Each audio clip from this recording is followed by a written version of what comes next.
রূপকথার রহস্যময় জগতে আপনাদেরকে স্বাগতম। আজ আমরা এক্সপ্লেইন করব জার্মান ফ্যান্টাসি ফিল্ম ডেয়ার জুসে ব্রাই। এটি শুধু শিশুদের জন্য এক মজার রূপকথা নয়, বরং এতে লুকিয়ে আছে এক গুরুত্বপূর্ণ শিক্ষা: লোভ, অভাব আর ভালোবাসা। চলুন তবে বেশি কথা না বলে আপনাদেরকে নিয়ে জাদুকরী রূপকথার জগতে হারিয়ে যাই। গল্পের শুরুতে আমরা জার্মানির একটা ছোট গ্রাম দেখি, যেখানে একের পর এক বন্যা আর খরার কারণে ভয়াবহ দুর্ভিক্ষ দেখা দেয়। খাবারের অভাবে মানুষ অনাহারে মারা যেতে থাকে, কিন্তু তবুও রাজা খাজনা তোলা বন্ধ করে না। ফলে গ্রামের মানুষ আরও বেশি কষ্টে পড়ে। এই কঠিন সময়ের মাঝেই এক মেয়েকে দেখা যায়, যার পরিবারে ছোট 2 ভাই বোন আর মা আছে। দুর্ভিক্ষের মধ্যে টিকে থাকার জন্য সে সংগ্রাম করে যাচ্ছে, আর এই মেয়েটিই আমাদের গল্পের প্রধান চরিত্র মারিয়া। এর পরের দৃশ্যে আমরা দেখি এক গায়ক রাস্তার পাশে একটা গাছের নিচে বসে গিটার বাজিয়ে নিজের মনে গান গাইছে। ক্ষুধা আর ক্লান্তিতে তার অবস্থা খুব খারাপ। ঠিক তখনই আমাদের গল্পের নায়ক ডেভিড সেই রাস্তা ধরে হেঁটে যাচ্ছিল। গায়ক ডেভিডের পথ আটকে বলে, আমি তোমাকে গান শোনাচ্ছি, এর বদলে তুমি আমাকে একটু খাবার দাও। আমি অনেক দিন না খেয়ে আছি, আর সহ্য করতে পারছি না। ডেভিড কিছুটা বিরক্ত হয়ে বলল, আমার কাছেও কোনো খাবার নেই, তুমি অন্য কোথাও গিয়ে খুঁজো, আমাকে যেতে দাও। কিন্তু গায়ক হাল ছাড়ে না। সে বারবার অনুরোধ করতে থাকে এবং শেষ পর্যন্ত বলে, যদি তোমার কাছে খাবার না থাকে, তাহলে অন্তত আমাকে তোমার সঙ্গে নিয়ে যাও। তুমি যেখানে যাবে আমিও সেখানে যাব। এরপর আমরা দেখি মারিয়ার ছোট ভাই খুবই অসুস্থ। খাবার না খেয়ে সে অনেক দুর্বল হয়ে পড়েছে, আর মা এবং ভাই বোন সবাই মিলে তাকে সুস্থ করার চেষ্টা করছে। এক পর্যায়ে তার ভাই খুব দুর্বল হয়ে পড়লে সে একটা কবুতরে পরিণত হয়। এটা দেখে সবাই আশ্চর্য হয়ে যায় এবং সে কবুতর হয়ে আকাশে উড়ে যায়। তখন আমরা মারিয়াকে বলতে শুনি, আমাদের গ্রামের উপর একটা ভয়ঙ্কর অভিশাপ লেগেছে। ক্ষুধার যন্ত্রণা সহ্য করতে না পেরে এক এক করে সবাই কবুতর হয়ে আকাশে উড়ে যাচ্ছে। আমি এখন খাবারের খোঁজে যাচ্ছি, খাবার না নিয়ে আমি বাড়ি ফিরব না। এরপর মারিয়া খাবারের খোঁজে বের হয়। অন্যদিকে ডেভিড এবং গায়ক জঙ্গলে হাঁটছিল। তখন হঠাৎ 2 বণিক তাদের দিকে চলে আসে। ডেভিড গায়ককে বলে, এই বণিকরা আমার কাছ থেকে টাকা পায়, আমি তাদের হাত থেকে পালাচ্ছি। তুমি বলবে তুমি আমাকে দেখোনি, আমি গাছের আড়ালে লুকিয়ে যাব। বণিকরা এসে গায়ককে প্রশ্ন করে, তুমি কি কোনো যুবক ছেলেকে যেতে দেখেছ? গায়ক সহজভাবে বলে, না, আমি কাউকে দেখিনি। কিন্তু বণিকরা সন্দেহ করে এবং বলে, তুমি কিছুক্ষণ আগে কারোর সাথে কথা বলছিলে, কে ছিল সে? গায়ক একটু অস্বস্তি নিয়ে উত্তর দেয়, আমি নিজের সাথে কথা বলছিলাম। আমরা জানি তুমি মিথ্যে বলছো। তুমি যদি ডেভিডকে আমাদের সামনে না আনো, আমরা তোমাকে মেরে ফেলব। এটা দেখে ডেভিড গাছের আড়াল থেকে বের হয়ে এসে বণিকের সামনে দাঁড়ায়। ডেভিড বলে, তোমরা আমাকে কিছু সময় দাও, আমি টাকা ফিরিয়ে দেব। বণিকরা একটু চিন্তা করে তারপর ডেভিডকে 2 দিন সময় দেয়। এই 2 দিনের মধ্যে তোমাকে আমাদের টাকা ফেরত দিতেই হবে। ডেভিড বলে, ঠিক আছে, আমি রাজা লুইসের কাছে যাব, সেখান থেকে টাকা নিয়ে তোমাদেরকে দেব। এরপর বণিকরা চলে যায়, আর ডেভিড এবং গায়ক রাজা লুইসের প্রাসাদের দিকে হাঁটতে থাকে। এদিকে মারিয়া জঙ্গলে খাবারের খোঁজ করছিল। ক্ষুধায় খুব কষ্ট পাচ্ছিল সে। হঠাৎ সামনে এক বৃদ্ধা দেখে অবাক হয়ে গেল। বৃদ্ধা জিজ্ঞেস করল, তুমি এখানে কি করছো? মারিয়া কাঁদো কাঁদো হয়ে বলল, আমি খাবারের খোঁজে এসেছি, আমার পরিবারে কেউ খেতে পারছে না, যদি খাবার না পাই তারা সবাই না খেয়ে মারা যাবে। এরপর সে আবার খাবার খুঁজতে লাগলো। তখন বৃদ্ধা মুচকি হেসে জাদু করে কিছু ফল এনে দিল। মারিয়া খুব খুশি হলো, কিন্তু নিজে না খেয়ে বৃদ্ধার দিকে ফল বাড়িয়ে দিয়ে বলল, তুমিও তো ক্ষুধার্ত, তুমি এগুলো খাও। মারিয়ার দয়া দেখে বৃদ্ধা খুশি হয়ে বলল, আমি তোমাকে এক জাদুর হাড়ির কথা বলতে পারি। এই হাড়ি থেকে যতই দই নাও, এটা কখনোই শেষ হবে না। মারিয়া বিশ্বাস করতে পারল না। সে বলল, তুমি আমার সাথে মজা করছো? বৃদ্ধা একটু রেগে গিয়ে বলল, আমি কেন তোমার সঙ্গে মজা করব? এরপর হঠাৎ সে ধোঁয়ার মতো মিলিয়ে গেল। মারিয়া অবাক হয়ে গেল। এবার সে বুঝতে পারল বৃদ্ধার সত্যি জাদু শক্তি ছিল। সে চিৎকার করে ডাকতে লাগলো, আমার ভুল হয়েছে, আমাকে সেই জাদুর হাড়ির সন্ধান দাও। এরপর আমরা দেখি ডেভিড আর সেই গায়ক রাজপ্রাসাদের দিকে হাঁটছে। রাজপ্রাসাদের গেটের সামনে গেলে এক সৈন্য ডেভিডকে দেখে চিনতে পারে। সৈন্যটি ডেভিডের পুরনো বন্ধু ছিল। ডেভিড তাকে বলে, আমাকে ভেতরে যেতে দাও, আমার খুব জরুরি কাজ আছে। ডেভিড তার বন্ধুর সাহায্যে রাজপ্রাসাদে ঢুকে গেল। তার সঙ্গে সেই গায়কও চুপচাপ ভেতরে ঢুকে যায়। এদিকে মারিয়া জঙ্গলে একা দাঁড়িয়ে আছে। হঠাৎ সেই রহস্যময় বুড়ি আবার তার সামনে এসে হাজির হয়। বুড়ি তাকে দেখে বলে, বহু বছর আগে আমি সেই জাদুর হাঁড়িটি ধ্বংস করে ফেলেছিলাম। মানুষ লোভে পড়ে এর অপব্যবহার করছিল, তাই সেটাকে নষ্ট করতে হয়েছিল। কিন্তু তুমি যদি সত্যিই এটি পেতে চাও, তাহলে তোমাকে একটা পরীক্ষা দিতে হবে। মারিয়া এক মুহূর্ত দেরি না করে বলে, আমি সব কিছু করতে রাজি, বলো আমাকে কি করতে হবে। বুড়ি মুচকি হেসে বলে, তোমার হাতে সময় আছে, ভালোভাবে ভেবে দেখো তুমি পারবে কি না। এই কথা বলে বুড়ি আবার ধোঁয়ার মতো মিলিয়ে যায়। এরপর আমরা দেখি রাজা লুইস রাজপ্রাসাদে বসে খাবার খেতে ব্যস্ত, চারিদিকে রাজকীয় খাবার। এমন সময় দরজার সামনে হাজির হয় ডেভিড। ডেভিডকে দেখে লুইস হেসে বলে, তুমি এখনো বেঁচে আছো? আমি ভেবেছিলাম তুমি মারা গেছো। ডেভিড কোনো সময় নষ্ট না করে বলে, দুজন বণিকের আমার কাছে কিছু টাকা পাওনা আছে। তারা আমাকে মাত্র 2 দিনের সময় দিয়েছে। যদি টাকা না দেই, তারা আমাকে মেরে ফেলবে। আমি তোমার দয়া চাইছি না, আমার প্রাপ্য অংশটাই চাই। লুইস কিছুক্ষণ চুপ থেকে ঠান্ডা গলায় বলে, আমি তোমাকে কোনো টাকা দিতে পারবো না, আর কাল সকালের মধ্যে আমার রাজ্য ছেড়ে চলে যাবে। আমি চাই না তোমাকে আর কখনো দেখতে পাই। ডেভিড অবাক হয়ে যায়, কিন্তু সে জানে এখানে আর তর্ক করে লাভ নেই। এরপর দৃশ্য আবার জঙ্গলে ফিরে আসে। আমরা দেখি মারিয়া পাগলের মতো সেই বুড়িকে খুঁজছে, আর সে বলতে থাকে, আমি তোমার সব শর্ত মেনে নিতে রাজি। আমাকে সেই হাড়ির সন্ধান দাও, তুমি যা বলবে আমি তাই করব। দয়া করে আমার সামনে আসো। ঠিক তখনই হঠাৎ করে বুড়িটি আবার সামনে এসে দাঁড়ায়। সে মারিয়ার হাতে একটা ভাঙা হাড়ির টুকরো দিয়ে বলে, এটা জাদুর হাড়ির একটি অংশ। বাকি 2টি টুকরো তোমাকে নিজেই খুঁজে বের করতে হবে। যখন 3টি অংশ একসঙ্গে জোড়া লাগবে, তখনই হাড়ির থেকে দই বেরোবে, যা কখনোই শেষ হবে না। এ কথা বলেই বুড়ি আবার রহস্যময়ভাবে অদৃশ্য হয়ে যায়। এমন সময় মারিয়ার ছোট বোন তাকে খুঁজতে জঙ্গলে চলে আসে। সে আতঙ্কিত কণ্ঠে মারিয়ার নাম ধরে ডাকতে থাকে। মারিয়া দৌড়ে তার কাছে আসে এবং জিজ্ঞেস করে, তুমি এখানে কেন এসেছো? তার বোন কাঁদো কাঁদো গলায় বলে, মায়ের অবস্থা ভালো না, তিনি খুব অসুস্থ হয়ে পড়েছেন, তোমাকে তাড়াতাড়ি বাসায় ফিরতে হবে। মারিয়া তখন তার বোনকে জাদুর হাঁড়ির কথা খুলে বলে এবং বলে, আমি খুব তাড়াতাড়ি বাকি 2টি অংশ খুঁজে বের করব, তারপরই মা এবং সবাইকে বাঁচাতে ফিরে যাব। তুমি চিন্তা করো না। মারিয়া রাজপ্রাসাদের দিকে রওনা হয়। অনেক পথ হেঁটে সে সেখানে পৌঁছায়, কিন্তু ভেতরে ঢুকতে গেলে সৈন্যরা তাকে থামিয়ে দেয়। মারিয়া অনুরোধ করে, আমাকে ভেতরে যেতে দাও। আমি অনেক দিন রাজা লুইসের জন্য কাজ করেছি, আমার পাওনা টাকা নিতে এসেছি। কিন্তু সৈন্যরা তাকে বিশ্বাস করতে চায় না। তারা বলে, তোমার কোনো টাকা পাওনা নেই, চলে যাও এখান থেকে। ঠিক তখনই 2জন বণিক সেখানে আসে। সৈন্যরা তাদের দিকে মনোযোগ দেয়। এই সুযোগে মারিয়া চুপি চুপি রাজপ্রাসাদের ভেতরে ঢুকে পড়ে। এদিকে ডেভিড তখন রাজপ্রাসাদ থেকে বের হওয়ার চেষ্টা করছিল। বণিকদের দেখে সে ভয় পেয়ে যায়। সে তার সৈনিক বন্ধুকে ডেকে বলে, ওরা যদি আমাকে খুঁজতে আসে, বলবে আমি এখানে নেই। এরপর সে আবার রাজপ্রাসাদের ভেতরে চলে যায়। এমন সময় মারিয়া ডেভিডকে দেখে। সে বলে, তুমি কি পড়তে পারো? আমার কাছে একটা পুরনো হাড়ি আছে যার গায়ে কিছু লেখা। তুমি কি পড়ে বলতে পারবে এতে কি লেখা আছে? ডেভিড কোনো কথা না বলেই চলে যায়। মারিয়া তখন অন্য কাউকে খুঁজতে থাকে। শেষ পর্যন্ত সে সেই গায়কের কাছে যায়। গায়ককে পেয়ে মারিয়া বলে, তুমি বলতে পারো এই হাড়ির গায়ে কিছু লেখা আছে, কিন্তু আমি পড়তে জানি না, তুমি কি পড়ে আমাকে বলতে পারবে? গায়ক হাড়ির লেখা দেখে বলে, এখানে একটা উঁচু পাহাড়ের কথা বলা আছে। সে অবাক হয়ে জিজ্ঞেস করে, এই হাঁড়ি এত গুরুত্বপূর্ণ কেন? মারিয়া বলে, এটা একটা জাদুর হাঁড়ি। যদি আমি এর সব টুকরো জোড়া লাগাতে পারি, তবে এটি থেকে দই বের হবে, যা কখনোই শেষ হবে না। মারিয়া তখনও প্রাসাদের ভেতরে ছিল, আর সেই গায়ক খাবার দেখে খুশিতে আত্মহারা হয়ে যায়। ক্ষুধার্ত গায়ক আর কিছু না ভেবে খাবার খেতে বসে যায়। এদিকে প্রাসাদের বাইরে 2জন বণিক দাঁড়িয়েছিল। তারা ডেভিডকে খুঁজছিল। তারা অস্থির হয়ে অপেক্ষা করছিল, কারণ ডেভিড তাদের টাকা শোধ করেনি। অন্যদিকে মারিয়া পাহাড়ের সন্ধান পেতে মরিয়া হয়ে উঠেছিল। সে বেশি দেরি না করে দ্রুত প্রাসাদ থেকে বেরিয়ে যায় এবং পাহাড়ের দিকে ছুটতে থাকে। প্রাসাদের ভেতরে তখন অন্য এক ঘটনা ঘটছিল। ডেভিড রাজা লুইসের কাছে গিয়ে অভিযোগ করে, গায়ক রাজপ্রাসাদে ঢুকে খাবার চুরি করেছে। রাজা রেগে গিয়ে সৈন্যদেরকে আদেশ দিলেন, তাকে ধরে নিয়ে আসো। কিছুক্ষণের মধ্যেই সৈন্যরা গায়ককে ধরে নিয়ে এলো। রাজা তাকে দেখেই ধমক দিয়ে বললেন, তুমি এত বড় সাহস পেলে কোথায়? আমার প্রাসাদে ঢুকে খাবার চুরি করেছ, আমি তোমাকে কঠিন শাস্তি দেব। গায়ক তখন কাঁপতে কাঁপতে হাত জোর করে বলল, মহারাজ, আমি ক্ষুধার্ত ছিলাম, তাই খাবার দেখে লোভ সামলাতে পারিনি। তবে আমি আপনাকে এক জাদুর হাড়ির কথা বলতে পারি, যেটি থেকে কখনো খাবার শেষ হবে না। রাজা অবাক হয়ে গায়কের দিকে তাকিয়ে বলল, এমন কিছু থাকতে পারে? কোথায় সেই হাঁড়ি? গায়ক আত্মবিশ্বাসের সাথে বলল, আমি আপনাকে সব বলে দেব, কিন্তু আমার একটা শর্ত আছে, আমাকে মুক্তি দিতে হবে। রাজা কিছুক্ষণ চিন্তা করলেন, তারপর বললেন, আগে বলো কোথায় আছে, তারপর ভাববো তোমাকে মুক্তি দেব নাকি শাস্তি দেব।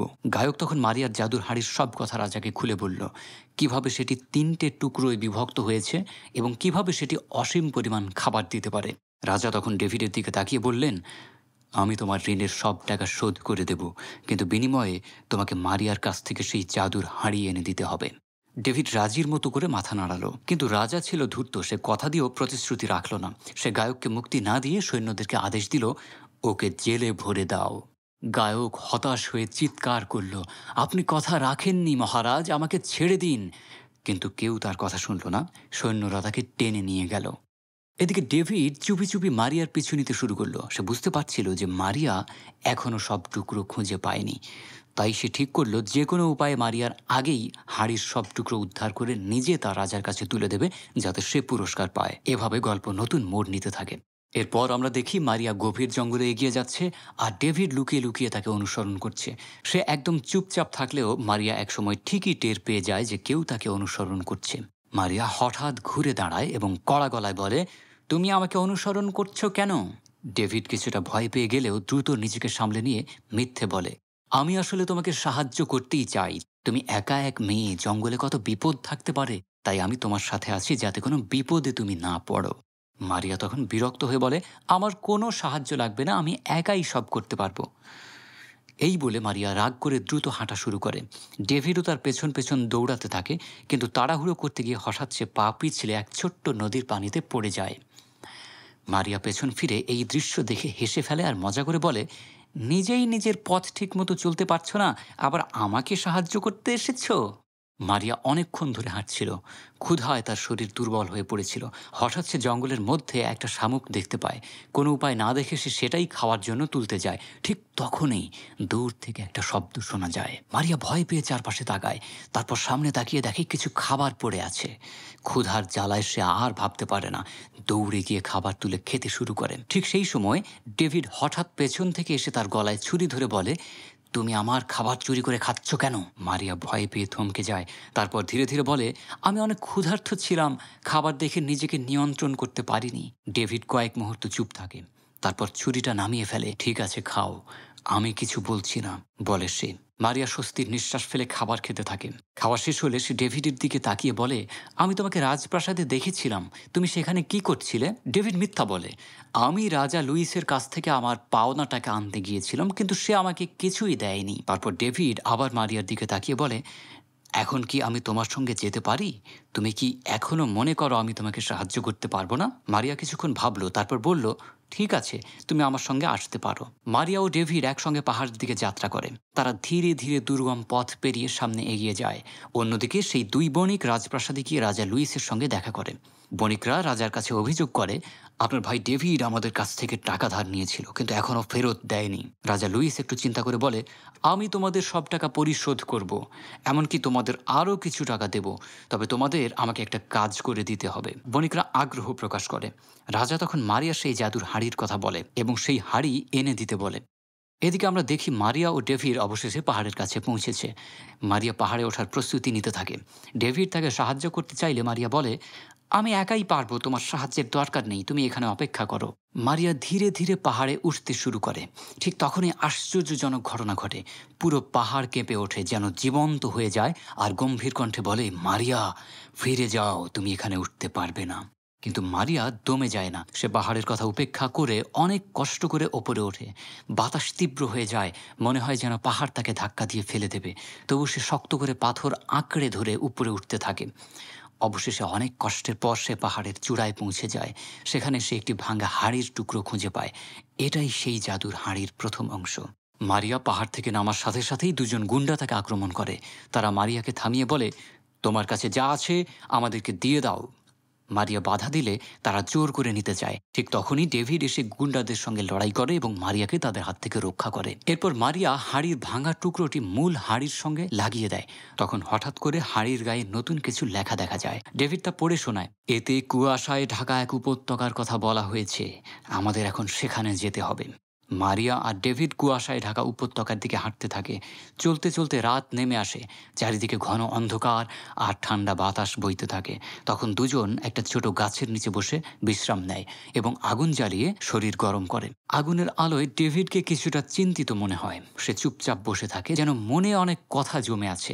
হঠাৎ ডেভিড জিজ্ঞেস করে, তুমি এত চুপ কেন, কি ভাবছো? মারিয়া ধীরে ধীরে বলে, আমার পরিবার আমার উপর নির্ভরশীল।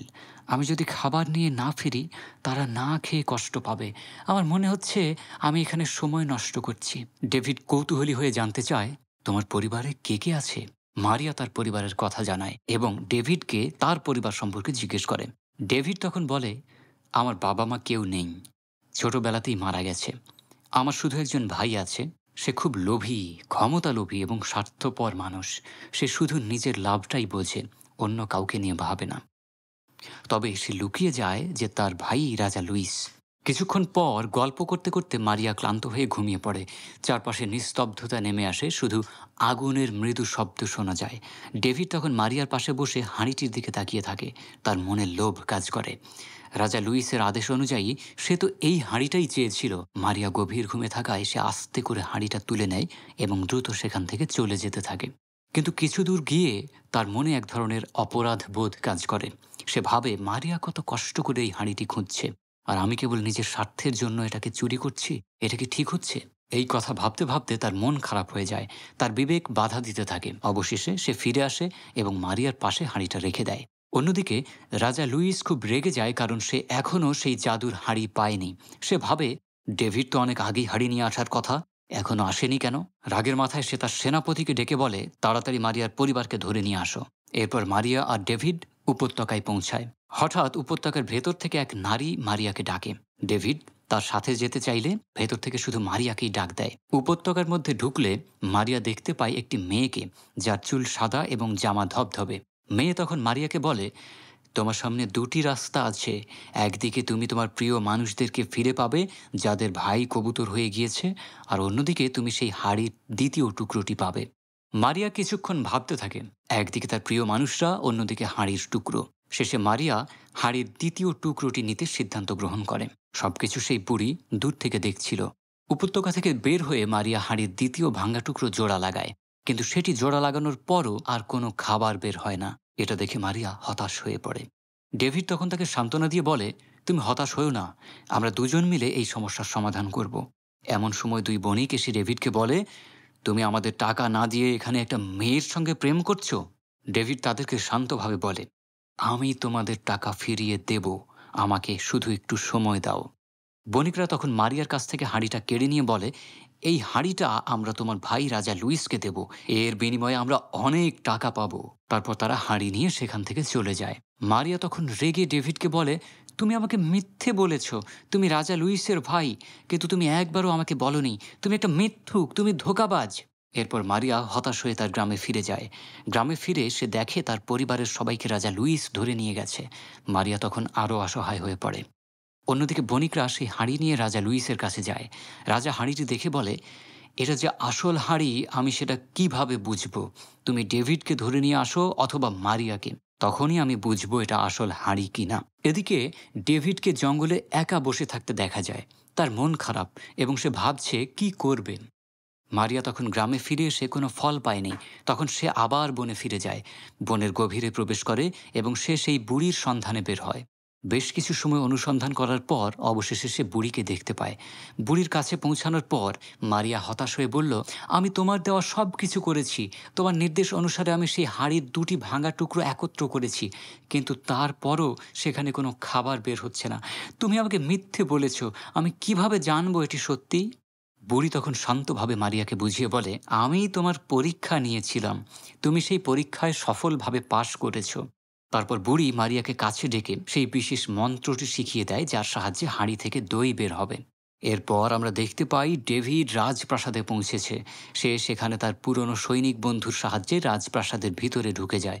ভিতরে প্রবেশ করে সে সেই হাঁড়ি নিয়ে বের হয়ে আসে। বের হওয়ার সময় ডেভিডের সঙ্গে বণিকের সংঘর্ষ হয়। তারা ডেভিডকে ধরতে চেষ্টা করে, কিন্তু সে বণিকের সাথে তুমুল লড়াই করে শেষ পর্যন্ত পালিয়ে যেতে সক্ষম হয়। অন্যদিকে জেলখানায় মারিয়ার ছোট ভাই একটি সৈনিককে খাবার খেতে দেখে এবং ক্ষুধার জ্বালায় কান্না করতে থাকে। এমন সময় সেই গায়ক সৈনিকের কাছে খাবার চাইতে গেলে সৈনিক তাকে খাবার না দিয়ে বরং তাকে ব্যঙ্গ করতে থাকে। এই পরিস্থিতিতে গায়ক রেগে জোরে জোরে গিটার বাজাতে শুরু করে। তার গিটার বাজানোর শব্দ শুনে সৈনিক ক্ষেপে গিয়ে গায়ককে মারতে আসে। তখন গায়ক খুব চালাকির সঙ্গে মারিয়ার পুরো পরিবারকে নিয়ে সেখান থেকে পালিয়ে যায়। গায়ক মারিয়ার পরিবারকে নিয়ে পালানোর সময় সেখানেই তার চোখে পড়ে মারিয়াকে। মারিয়া তাদের দেখে ছুটে আসে। ঠিক সেই মুহূর্তে ডেভিড সেই হাড়ি নিয়ে এসে মারিয়ার সামনে দাঁড়ায়। ডেভিড ধীরে ধীরে তার ভাইয়ের পরিচয় ও সবকিছু মারিয়াকে খুলে বলে। যখন মারিয়া তার ভুল বুঝতে পারে তখন তাদের মধ্যে সবকিছু পরিষ্কার হয়ে যায়। তারা একসঙ্গে দ্রুত পালাতে থাকে। সেই দুইজন বণিক এবং রাজা লুইস তাদের আবার ধরে ফেলে এবং রাজপ্রাসাদে নিয়ে আসে। রাজা তখন মারিয়ার কাছে সেই গোপন মন্ত্র জানতে চায় যা দিয়ে হাড়ি থেকে খাবার বের হয়। মারিয়া রাজাকে শর্ত দেয়, সে তাকে মন্ত্র শেখাবে, তবে তার আগে তার পরিবার ও অন্য সবাইকে মুক্তি দিতে হবে। রাজা বাধ্য হয়ে সবাইকে মুক্ত করে দেয় এবং মারিয়া তার দেওয়া শর্ত অনুযায়ী মন্ত্র দিয়ে হাড়ি থেকে দই বের করে। রাজা এবং বণিকরা সেই দই খেতে শুরু করে। তারা এতটাই খেতে থাকে যে চারিদিকে দইয়ের সাগর তৈরি হয়ে যায়। একসময় তারা দইয়ের সাগরে ভেসে ভেসে বের হয়ে যায়। তখন দূরে দাঁড়িয়ে থাকা সেই বুড়ি তাদের দেখে এবং জাদুর মাধ্যমে তাদেরকে মুরগিতে পরিণত করে। মারিয়া গ্রামে ফিরে এসে সবাইকে দই খেতে দেয়। এরপর তার দুই ভাই যারা কবুতরে পরিণত হয়েছিল একে একে তাদের আসল রূপে ফিরে আসে। গ্রামবাসীরা ধীরে ধীরে তাদের অভিশাপ মুক্ত হয় এবং সবার জীবনে শান্তি ফিরে আসে। গ্রাম আস্তে আস্তে পুরনো অবস্থায় ফিরে আসে এবং এই সুন্দর ফ্যান্টাসি মুভির পরিসমাপ্তি ঘটে।